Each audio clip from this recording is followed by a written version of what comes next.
ये है भारत का आम इंसान जिसकी गाड़ी प्रोटेस्टर्स ने जला दी। रीजन, क्योंकि उन्हें भारत की आर्म्ड फोर्सेस के अग्निपथ स्कीम से प्रॉब्लम था। इस इंसान ने काफी इमोशनल और वैलिड सवाल पूछा, ये इंसाफ है क्या?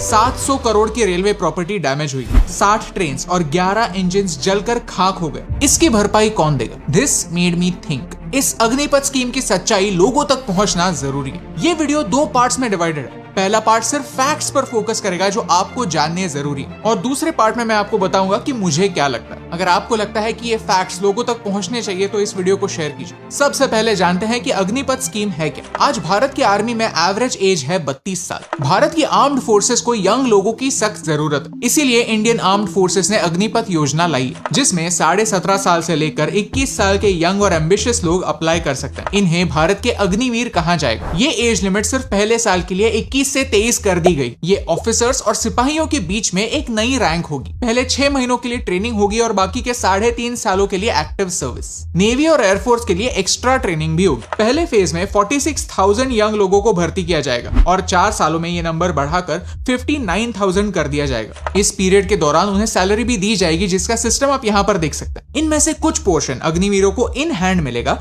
और कुछ पोर्शन इन्वेस्ट होगा। इस इन्वेस्ट होने वाले पोर्शन में सरकार अपनी तरफ से भी उतना ही कंट्रीब्यूट करेगी और इस इन्वेस्टेड पार्ट पर इंटरेस्ट के साथ आपको 4 साल बाद एक लम सम अमाउंट दी जाएगी। साथ ही साथ 48 लाख का इंश्योरेंस कवर भी होगा। ऑन पेपर देखा जाए तो पुरानी रिक्रूटमेंट स्कीम के मुकाबले ये नए बेनिफिट्स बहुत ज्यादा है। तो लोग इस बात से नाराज क्यों हैं? पॉइंट नंबर 1, पिछले 2 सालों से कोविड की वजह से आर्म्ड फोर्सेस में भर्ती नहीं हुई। जो लोग 2020 में 21 साल के थे उन्हें ये अग्निपथ स्कीम एक मिस्ड अपॉर्चुनिटी लगती है। ऑन एन एवरेज हर साल इंडियन आर्म्ड फोर्सेस 60,000 सिपाहियों की भर्ती करती है, लेकिन पिछले 2 सालों से ये भर्ती रुकी हुई। जो लोग नाराज है वो इस वजह से नाराज है कि उनकी जिंदगी के 2 साल चले गए और अब स्कीम भी चेंज हो गई। कंफ्यूजन ये है कि अग्निपथ के अलावा पहली वाली स्कीम का क्या होगा। वहां जो रिक्रूटमेंट रुकी हुई है वो फिर से शुरू कब होगी और क्या वो शुरू होगी भी या नहीं। इस बात को लेकर कई रिटायर्ड आर्म्ड फोर्सेस ऑफिसर्स ने भी कंसर्न्स बयां किए। सरकार को अर्जेंटली इस बात पर क्लैरिफिकेशन देने की जरूरत है। पॉइंट नंबर 2, सिर्फ 25% अग्निवीरों को आर्मी में रिक्रूट किया जाएगा। लोग पूछते हैं कि 4 साल बाद जिन्हें आर्म्ड फोर्सेस में नहीं लिया जाएगा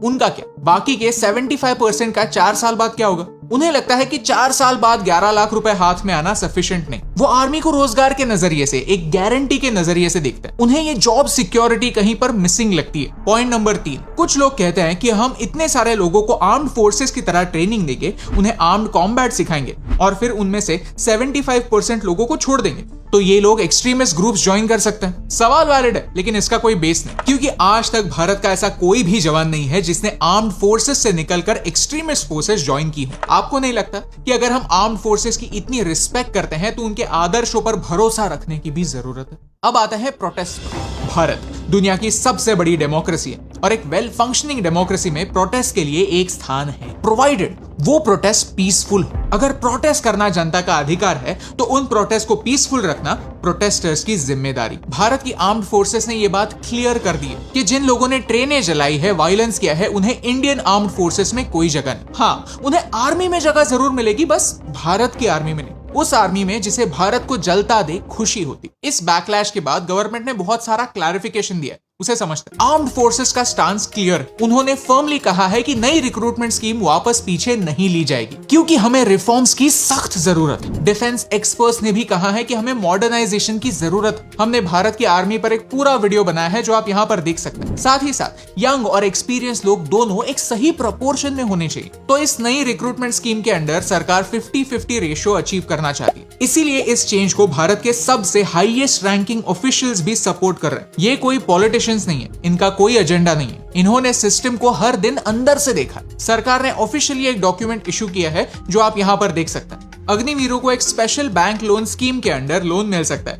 जिसके बलबूते पर वो खुद अपने दम पर खड़े हो सकते हैं। जो फर्दर स्टडीज में इंटरेस्टेड है उन्हें सर्टिफिकेट्स भी प्रोवाइड किए जाएंगे जो कॉलेजेस में वैलिड होंगे। स्टेट पुलिस और सेंट्रल रिजर्व पुलिस फोर्सेस में इन अग्निवीरों को स्पेशल प्रेफरेंस मिलेगा। सिर्फ सरकारी नहीं, आनंद महिंद्रा, हर्ष गोयनका, किरण मुजुमदार शॉ जैसे बड़े बड़े हस्तियों ने भी कहा है कि ये अग्निवीर जिन्हें आर्म्ड फोर्सेस ट्रेन करेगी वो देश के एसेट्स बनेंगे और इन्हें हम एम्प्लॉयमेंट देने की सुविधा क्रिएट करेंगे। बिकॉज उन्हें भरोसा है कि उनकी ट्रेनिंग सही तरह से होगी। इनफैक्ट हर अग्निवीर के ट्रेनिंग पर 80 लाख रुपए तक का खर्चा सरकार उठाएगी। ये हो गए सारे फैक्ट्स। अब आते हैं मेरे ओपिनियन पे। किसी ने सच ही कहा है, जब तक सच चप्पल पहनता है तब तक झूठ पूरी दुनिया घूम कर आ जाता है। कंसर्न्स रेज करना एक तरफ, लेकिन जो लोग झूठ फैला रहे हैं, लोगों को वायलेंस करने पर मजबूर कर रहे हैं, उनके अगेंस्ट सख्त एक्शन लेना जरूरी है। सवाल यह है कि बिहार में 700 से ज्यादा लोगों को अरेस्ट हुई, हजारों में लोग सड़कों पर उतर आए हैं, वो भी सिर्फ एक दिन में। इन्हें ऑर्गेनाइज कौन कर रहा है? इन्हें आग लगाने के लिए पेट्रोल बॉम्ब कौन दे रहा है? डर कौन फैला रहा है? और इसकी पनिशमेंट किसे मिलती है? आम आदमी को, रेलवेज को, पब्लिक प्रॉपर्टी को।